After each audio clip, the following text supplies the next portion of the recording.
벌써 1년이 거의 다 가고요. 한 달밖에 안 남은 것 같습니다. 우리 같이 옆에 있는 분하고 이렇게 한번 인사했으면 좋겠습니다. 끝까지 최선을 다하시기 바랍니다. 우리 이렇게 할까요? 어떤 글을 보니까요. 그 금붕어의 수명이 보통 이제 일반적인 집에 있는 작은 어항 속에서는 한 10년 정도, 물론 이제 잘 키워야 되겠죠. 그리고 길이는 5cm까지 자란답니다. 그런데 이제 금붕어를 조금 더 큰 어항으로 옮기면은 금붕어의 수명이 30년 정도, 몸 길이는 30cm까지 자랄 수 있답니다. 그러니까 어느 공간에서 자라느냐에 따라 그 수명과 몸 길이가 많게는 2배에서 4배까지 차이 나는 것을 보게 되는데요. 그러면서 생각하는 게 있었습니다. 그렇다면 우리의 생각에 대한 부분도 그런 거예요. 내 생각이 작은 어항 속에 있는 것 같아서 성장을 가로막고 있는 것은 아닌지, 더 넓은 생각을 갖지 못하기 때문에 성장되지 못하고 또 열매를 맺지 못하는 것이 아닌가, 이런 생각을 하게 됩니다. 이는 하나님의 뜻, 또 하나님의 인도하심에 대해서도 마찬가지입니다. 내 좁은 생각 때문에, 그래서 이렇게 해야만 하나님의 뜻이고 내가 원하는 대로 돼야만 하나님의 인도하심이 있고, 이런 우리의 조그만 생각들, 이것 때문에 정작 하나님의 인도하심을 잘 받지 못하는 경우가 있지 않겠는가. 오늘 본문은 그 부분을 잘 말씀해 주고 있거든요. 사도 바울이 로마까지 항해하는 그 과정을 왜 이렇게 길게 말씀하셨을까? 그냥 로마로 갔다 한 절이면 충분할 것을 지금 27장 이 전체 44절을 할애해 가지고 로마로 간 그 과정을 아주 상세하게 말씀하고 있습니다. 도대체 왜 이렇게까지 자세하게 언급하고 있는가? 그것은 하나님의 뜻과 하나님의 인도하심을 아주 구체적으로 이러한 것이라는 것을 말씀해 주고, 또 우리에게 더 폭넓게 이해할 수 있도록 하기 위함입니다. 사도 바울이 이제 죄수라는 신분으로 배를 타고 가는데 그냥 큰 풍랑을 만났잖아요. 그래서 동행하는 모든 사람까지 다 생명의 위협을 겪는 그런 상황까지 갔습니다. 그런데 그러한 곳에서도 하나님의 보호하심과 인도하심이 있었어요. 이는 우리의 삶에도 마찬가지입니다. 예기치 못하는 풍랑을 만납니다. 건강의 문제, 또 물질적인 문제, 가정의 여러 가지 어려움의 문제들 우리가 겪습니다. 하나님이 분명히 우리와 함께 함에도 불구하고 그러한 풍랑이 있습니다. 사도 바울, 하나님이 함께하는 자입니다. 하나님의 사람입니다. 그러나 그가 가는 곳이 하나님이 함께하기 때문에 평탄하게 간 게 아니에요. 이러한 풍랑과 여러 가지 위협과 어려움이 있었어요. 그런데 하나님이 함께 하심으로 그 모든 상황을 이기게 하신 거예요. 분명한 것은 우리에게 주어진 모든 삶 속에서 하나님이 함께 하심으로 보호하시고 뿐만 아니라 우리의 그 모든 상황을 이기게 하신다는 거죠. 자, 유라굴로라는 그러한 태풍을 만나서 사도 바울이 탄 그 배가 14일간 표류를 했습니다. 참 이 표류 참 오래 했죠. 보통 태풍 지나면 하루 이틀 정도 지나면 종료가 되는데 14일간을 해와 달을 보지 못하는 그런 상황까지 갔으니까 이루 말할 수 없는 그런 그 고통이었고, 심지어 이 선원들조차도 거의 절망하는 그런 상황 아니었습니까? 근데 그럴 때에 사도 바울이 모든 사람이 절망하고 두려워할 때에 소망을 전했고 그들에게 확신의 말씀을 전했죠. 우리 지난주에 기억나십니까? 25절 26절 말씀에 여러분이여 안심하라, 나는 내게 말씀하신 그대로 되리라고 하나님을 믿노라, 이 말씀을 했어요. 그리고 오늘 본문의 내용은 이러한 확신의 말씀이 어떻게 이루어지는지를 말해주고 있습니다. 자, 14일 정도 태풍을 만나서 표류하다가 오늘 본문에 보니까요, 선원들이 이제 직감적으로 육지가 가까운 것을 알게 됐어요. 그래서 우리는 잘 모르지만 그래도 이제 바다를 잘 아신 분들은 파도 소리에 의해서도 이게 해안을 부딪히는 소리구나, 이런 걸 잘 아시나 봐요. 그래서 이들이 가까운 줄 알고 이 바다 이 속 깊이를 한번 측정한 거죠. 그랬더니 처음에 측정할 때는 20길에서 조금 더 갔더니 15길로 이렇게 점점 바다가 얕아진 것을 느끼게 되었습니다. 이 길이 어느 정도 길이냐면요. 이게 우리가 양팔을 쫙 벌렸을 때 한쪽 손끝에서 다른 쪽 손끝까지의 이 거리가 한 길입니다. 그래서 한 1.8m 정도 돼요. 그래서 처음에 한 20길 정도는 36m 정도에서 조금만 갔더니 27m로 상당히 이렇게 얕아진 것을 그들이 깨달은 거죠.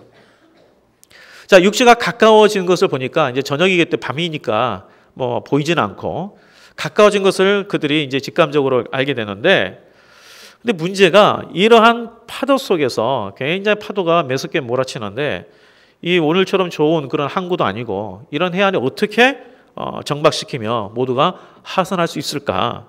이게 이제 문제인 거죠. 근데 바로 여기에서 하나님이 이 사도 바울에게 약속했던 모두를 구원하시겠다는 그 말씀, 이 말씀을 이루기 위해서 하나님의 보호하심과 인도하심이 구체적으로 나타납니다. 먼저는요, 선원들의 이 도주를 인해 발생될 위험을 막아주셨어요. 이 바다에 익숙한 이 선원들 입장에서는 배가 해안에 가까이 갈 때에 접근하더라도 풍랑으로 인해서 굉장히 어렵고 그리고 모두가 살 수 있을 거라는 생각하지 못한 거예요. 그래서 자기들만이라도 좀 살려고 거룻배, 요즘으로 말하면 구명선이죠. 이걸 풀어가지고 가려고 했는데 오늘 이 31절에 이렇게 이야기하잖아요. 사도 바울이 백부장과 군인들에게 이르되 이 사람들이 배에 있지 않으면 너희가 구원을 얻지 못하리라 하니 이에 군인들이 거룻줄을 끊어 떼어버리니라. 도주한 것을 막아버렸어요. 이들이 없었으면은 배가 해안으로 안전히 갈 수가 없고요. 그리고 나중에 이제 31절, 32절 말씀 보면 사공들이 아니면 선원들이 아니면 도저히 할 수 없는 일들이 있었어요. 그래서 하나님께서 이들의 갈 것을 사도 바울을 통해서 차단시켰던 것을 볼 수가 있습니다. 그리고 무엇보다도 하나님께서 이들을 구원하기 위해서 행하셨던 일은 뭐냐면 죄수들을 죽이지 않도록 이 백부장의 마음을 움직였다는 거예요. 이것이 그 어떤 것보다도 이 사도 바울과 함께 있는 사람들을 인도하심과 보호하시기 위한 조치예요. 분명히 34절 말씀에 사도 바울은 너희 중 머리카락 하나도 잃을 자가 없으리라 이렇게 말씀했어요. 그게 무슨 말입니까? 모두가 구원을 받을 거다. 한 사람도 무탈하게 구원받을 거다라고 이야기했는데 현실은 그렇지 않았어요. 현실은 굉장히 큰 어려움이 있는 거예요. 그게 뭐냐면 죄수에 대한 처결이에요. 자, 이것을 이해하기 위해서는 당시 이 죄수들을 잃어버렸을 경우에 어떠한 형벌이 있는지를 좀 알 필요가 있어요. 로마 규정에는 어떻게 되어 있냐면 죄수를 호송하는 그 병사가 죄수를 탈출해가지고 잃어버린 경우, 이런 경우는 어떻게 하는 처벌을 받냐면 죄수가 받은 형벌을 대신 살게 돼 있어요. 그러니까 10년형을 받은 죄수를 만약에 놓쳐버리면, 도망가버리면 10년형을 대신 사는 거예요. 사형수를 놓치면 대신 사형을 당해요. 이게 그 당시 로마의 규정이에요. 그러니 얼마나 이들이 죄수를 엄격하게 감시하겠냐고요. 그런 규정이 있으니까. 혹시 기억하세요? 베드로가 감옥에서 이제 나온 다음에 탈옥을 했을 때, 하나님의 도심으로 탈옥을 했을 때 그 남아있는 그 병사들 헤롯이 그들을 고문하고 죽이라고 명령한 내용이 사도행전 앞부분에 나옵니다. 바로 이 규정 때문에 그래요. 그들의 규정 때문에. 자, 지금 이제 난파가 됐어요. 지금 이제 자초해서 사람들이 해안으로 많이 헤엄쳐가는데 그렇게 되면은 통제 불가능해요. 죄수들을 놓치기 쉬워요. 그래서 병사들이 42절 말씀에 뭐라고 했는지 한번 같이 한번 읽어볼까요? 42절 말씀. 자, 시작. 군인들은 죄수가 헤엄쳐서 도망할까 하여 그들을 죽이는 것이 좋다 하였다 그랬습니다. 그 규정을 아니까 만약 이들을 놓치면 내가 대신 형을 살아야 되는데, 그래서 도망가는 것을 차단하기 위해서 죽이는 것은 아무 문제 안 되거든요. 그래서 이들이 지금 이제 죄수들을 죽이자고 이야기한 거예요. 군사들은 다. 자, 굉장히 지금 위급한 상황이죠. 우리가 그냥 객관적으로 이렇게 딱 지나서 보니까 이 상황이 굉장히 위급한지를 우리가 잘 모르는데 지금 이들이 살기 위해서 죄수들을 다 죽이자는 거예요. 그런데 하나님께서 보호하셨는데 사도 바울만이 아니라 모든 죄수를 구원하도록 하기 위한 그 말씀을 이루기 위해서 백부장의 마음을 움직였습니다. 이 백부장은 이 호송의 전체 책임자예요. 이 한 사람을 구원하기 위해서 군사들의 뜻을 막아요. 43절에 보니까 이렇게 기록이 되어 있습니다. 백부장이 바울을 구원하려 하여 그들의 뜻을 막았다. 이게 됐어요. 자기 부하들의 뜻을 막았어요. 이게 당연한 거였는데 이걸 막았어요. 아마 많은 그 반론이 있었겠죠.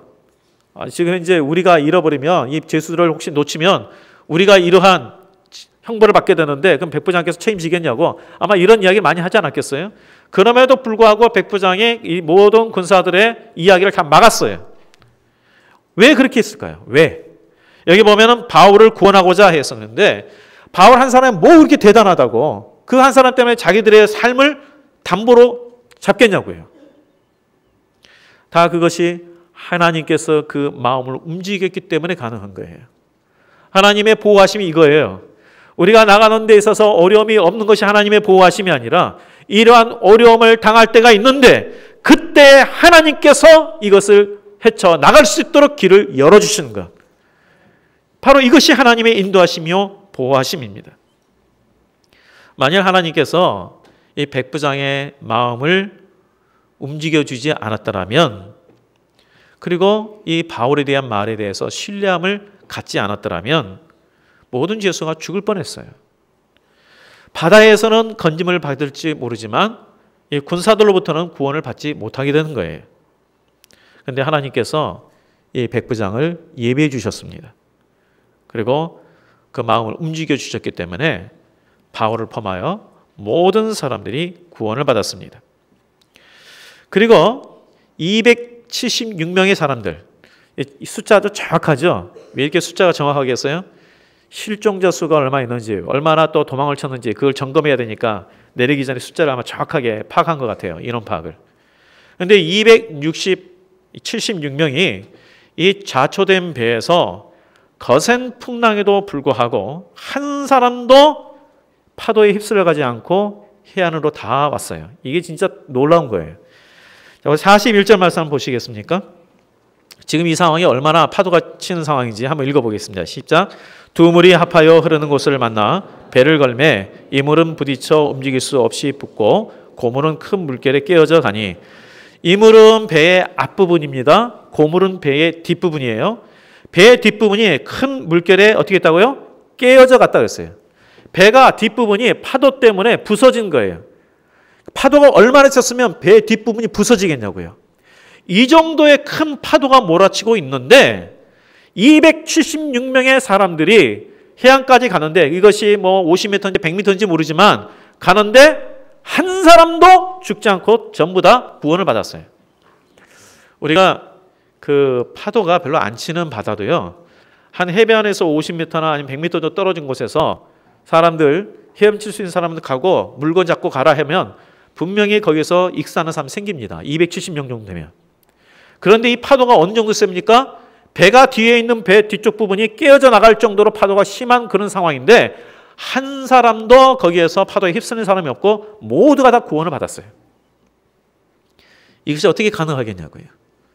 바로 처음에 하나님께서 약속하셨던 말씀처럼 사도 바울에게 너와 함께 있는 모든 사람을 내가 주었다. 그리고 베드로도 사도 바울도 이렇게 될 거라고 나는 하나님의 말씀을 믿는다. 이 믿음대로 된 것이죠. 자, 여기에서요. 바울 한 사람 때문에 나머지 275명의 사람이 구원받았다는 것을 우리가 좀 주의하실 필요가 있습니다. 이 사건 자체가 주는 의미가 있어요. 하나님을 의지하고 신실하게 섬긴 이 한 사람으로 말미암아 절망 가운데 있는 사람들, 이 사람들이 소망을 얻었을 뿐만 아니라 죽음의 위기에서 실질적인 구원을 받았어요. 이것은 하나님의 사람, 신실한 하나님의 사람 한 사람이 얼마나 귀한 것을 말씀해주고 있습니다. 하나님께서 이 아브라함에게 우리가 이제 성경에 보면 정말 죄가 하늘에까지 사무칠 정도로 죄가 아주 컸던 그 도시, 대표적인 도시를 소돔과 고모라라고 그러잖아요. 근데 이 소돔과 고모라에 대해서 멸망할 때에 하나님이 이런 말씀하셨어요. 그곳에서 의인 10명만 있으면 내가 그 땅을 내가 사하겠다. 무슨 말입니까? 하나님을 경외하는, 하나님을 잘 섬기는 그러한 한 사람이 그렇게 귀하다는 거예요. 지금 소돔과 고모라 같은 그러한 죄가 아주 관영한 그런 땅도, 그 도시도 의인 10사람이라면 내가 그 죄를 사하겠다 했는데, 무슨 말입니까? 의인 10사람의 비중이 한 도시의 죄를 덮는 정도라는 거예요. 그래서 우리가 비록 한 도시를 변화시키지는 못한다 할지라도 정말 신실하게 섬기는 삶이 되면 우리로 말미암아 우리가 있는 지역에 하나님의 심판을 유보하는 그러한 은혜를 끼친다는 거죠. 이걸 한번 우리 좁게 한번 생각해 보시기 바랍니다. 우리 가정에서요, 한 사람이 신실하게 하나님을 섬길 때에 그로 인해 가정이 바로 세워집니다. 네. 예전에 한 구역에 이제 한 집사님이 참 신실하셨어요. 제가 이제 그 교회에 부임한 지가 얼마 안 됐기 때문에 너무 신실해가지고 성역 공부나 이 모든 것에 너무 잘 참석하시고, 고등학교 교사신데 새벽기도 나오셔가지고 일찍 학교 가가지고 본인 운동하고 또 공부하고 아침에 애들 큐티 묵상 모임하고 그렇게 하루를 시작하시더라고요. 참 대단한 분이에요. 그래서 여자 집사님에게 이제 조금 이제 많이 친해져서 그냥 굉장히 참 신앙이 좋으세요. 그랬더니 하시는 말씀이, 우리 목사님이 1년 전에 우리 그 남편의 모습을 모르셔서 그럽니다. 완전히 천국과 지옥을 왔다 갔다 했습니다. 그러더라고요. 1년 전까지만 하더라도 17년 동안 믿음 생활을 안 했다는 거예요. 청년 때 무슨 일인지 모르지만 교회에 대해서 상처를 받아서 그때부터 17년간을 교회에 안 다녔대요. 그런데 다시 어떤 계기가 돼서 다시 교회에 나오게 됐는데, 그때 이제 저하고 만났어요. 근데 말씀 가운데 참 은혜를 많이 받았어요. 저는 근데 그 모습만 기억하잖아요. 근데 한 사람이 바로 서니까 가정이 천국이 된 거예요. 가정이. 또 어느 가정에 또 신방 갔더니, 아니 분명히 이게 그 교적 표현은 자녀가 둘인데 6이에요. 그래서 혹시 이분들이 입양을 하셨나? 어디서 데려왔나? 했더니 그게 아니라 조카들이에요. 또래는 비슷해요. 왜인지 아세요? 부부가 신방을 받았는데요, 남편은 연가를 냈어요. 신방 때문에. 연가를 내고 자기 2 자녀뿐만 아니라 나머지 4명 조카들이에요.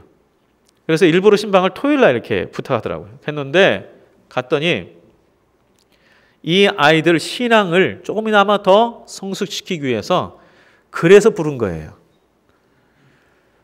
대단한 분이에요. 자, 한 사람이 신실하니까요, 가정에 바로 쓸 뿐만 아니라 친족들까지 선한 영향을 끼치더라고요. 네. 교회도 마찬가지입니다. 교회는 의무적으로 모인 사람들이 아니에요. 본인이 자발적으로 자원해서 모인 곳이 교회예요. 그러다 보니까 때로는 자신들의 기질이 있다 보니까 말에 상처를 받기도 하고 문제를 겪기도 해요. 그래서 교회가 어려움을 겪는 경우도 종종 있어요. 그런데 참 신실하게 교회가 성장하는 그런 교회를 보면 왜 그렇습니까? 몇 분이고 어려움을 겪을 수도 있음에도 불구하고 하나님께 기도하고 매달리는 신실한 사람이 있기에 하나님의 보호하심과 회복함을 얻은 거예요. 네. 바로 이 신실하게 하나님 앞에 신실한 한 사람, 하나님을 제대로 믿는 그 한 사람이 얼마나 귀한가를 우리가 다시 깨달아야 돼요. 사도 바울이 한 사람 때문에 그와 함께 있는 275명의 생명이 얻었어요. 본인만이 구원받은 거 아니에요. 그와 함께 있는 모든 사람이 다 구원을 받았어요. 여기서 우리가 그래서 생각할 필요가 있습니다. 그게 뭐냐면, 그러면 하나님, 이러한 신실한 그런 사람을 우리에게 보내주세요 라고 기도하시겠습니까? 아니면 내가 그러한 신실한 하나님의 사람이 되겠습니다 라고 기도하시겠습니까? 여기 있는 우리 모든 성도님들은 정말 간절히 바라는 것은 두려움과 절망 가운데 있는 상황이 혹 우리에게 닥칠지라도 이런 상황에서 다른 사람들에게 소망을 전달할 수 있는 믿음의 사람이 되시기를 주의 이름으로 축복드립니다. 네. 나로 말미암아 회복의 역사가, 구원의 역사가 있어야 되지 않겠어요? 이게 바로 참 믿는 자의 보람 아니겠습니까? 근데 이를 위해서는 우리의 현실이 눈에 보기에는 때로는 절망적이고 변화가 없는 것 같아도 하나님이 내게 말씀하신 그대로 될 거라고 나는 하나님을 믿는다라는 이 신뢰의 믿음이 필요합니다. 이 신뢰의 믿음이 필요해요. 하나님의 인도하심을 다시 한번 깊이 생각해 보시기 바랍니다. 처음에 말씀드렸어요. 왜 하나님께서 사도 바울이 로마로 가는 이 과정을 이렇게 상세하게 너무나 자세하게 이렇게 기록하셨는가? 그냥 갔다 그러면 될 텐데. 이거는 우리를 읽는 오늘 이 말씀을 읽는 우리에게 하나님의 인도하심과 함께함이 무엇인지를 가르쳐주기 위함이에요. 하나님이 함께하시면 어려움이 없는 것 자체가 아니에요. 그렇죠? 하나님이 함께한 사도 바울이 지금 로마로 가는데 배 타고 그냥 편하게 간 거 아니에요. 아까 말했지만 두 가지 위험이 있었어요. 태풍의 위협으로 죽음의 위협이 있었죠. 군사들로부터의 죽음의 위협이 있었어요. 그런데 하나님께서 함께함으로 말미암아 그 두려움을 이기고 많은 사람들에게 소망을 주고 실질적으로 모든 사람을 다 구원을 했습니다. 자신만이 아니라 다른 사람들에게 좋은 영향을 끼치고 구원한 자가 된 거예요. 바로 이것이 하나님의 인도하심이에요. 이게 하나님 인도함이에요. 자, 아까 어항 이야기를 했습니다. 우리의 생각에 조그마한 어항과 같으면 이걸 하나님의 인도함으로 잘 느끼지 못해요. 현실에 딱 쳐다르면. 왜요? 하나님 함께 하시면 나에게 어려움이 없어야 될 텐데, 형통해야 될 텐데, 이것만 생각하면은 나에게 닥치는 어려움이 있을 때 거기에 하나님의 인도하심과 보호하심을 깨닫지 못한다고요. 그런데 이 말씀을 통해서 하나님의 보호하심과 인도하심이 이거구나. 비록 내가 어려움을 당할 때에도 하나님이 나와 함께 하심으로 나만이 아니라 내 주변의 절망 가운데 있는 사람들을 다시 일으켜 세우고 회복시키는 바로 이것을 위해서 이렇게 허락하셨구나. 이게 하나님의 인도함이구나. 이걸 깨달아야 돼요. 바로 그럴 때 우리가 왜 나에게 때로는 이런 어려움을 허락하시는가를 알 수가 있는 것입니다. 오늘 마지막 말씀에 뭐라고 되어 있습니까? 마침내 사람들이 다 상륙하여 구조되니라 되어 있어요. 참 이게 얼마나 참 대단한 말씀인지 몰라요. 모든 사람이 처음에 절망했어요. 죽음의 위협이 몇 번이나 있었어요. 그런데 하나님의 말씀한 그대로 모든 사람이 마침내 다 구조되었다. 한 사람으로 말미암아. 한 사람으로. 이 말씀처럼 여기에 계신 우리 모든 분들이 말씀 그대로 이루어질 것을 믿고 우리에게 주어진 상황에 때로 어려울 때도 두려워하지 마시기 바랍니다. 담대하십시오. 그리고 하나님을 의지하십시오. 그래서 삶에서 실질적인 하나님의 인도하심과 보호하심을 경험하는 우리 모든 성도가 되시기를 주님의 이름으로 축복드립니다. 기도하겠습니다. 하나님 아버지, 우리의 생각이 너무나 좁아서 하나님의 그 뜻을 우리가 다 담을 수 없고 하나님의 인도하심을 우리가 다 깨닫지 못할 때가 많습니다. 하나님 먼저 우리의 마음과 생각을 성령 하나님께서 주관하여 주셔서 깨닫게 하여 주시고 또한 주님을 전적으로 의지하는 믿음이 되게 하여 주셔서 우리에게 주어지는 모든 상황들 속에서도 하나님의 보호하심과 인도하심을 있는 것을 결코 잊지 않게 하여 주셔서 담대케 하여 주옵소서. 나만 일어나는 것이 아니라 그와 같은 많은 사람들을 일으켜 세우는 믿음의 사람이 되게 하여 주옵소서. 특별히 하나님 질병 가운데 있는 우리 성도들이 있사오니 그 상황 가운데 하나님 앞에 간구하게 하여 주셔서 질병에서 치료되게 하여 주옵소서. 물질적 어려움 가운데 있는 우리 성도들에게 주님 간구할 때에 주여 그 모든 막힌 길들이 열리게 하여 주옵소서. 가정의 문제가 해결되게 하여 주옵소서. 하나님을 신실하게 믿는 나로 말미암아 우리의 가정이 우리의 교회가 제대로 회복되고 바로 세워지는 역사를 경험케 하여 주옵소서. 모든 걸 주께 의탁하고 예수님 이름으로 기도합니다. 아멘.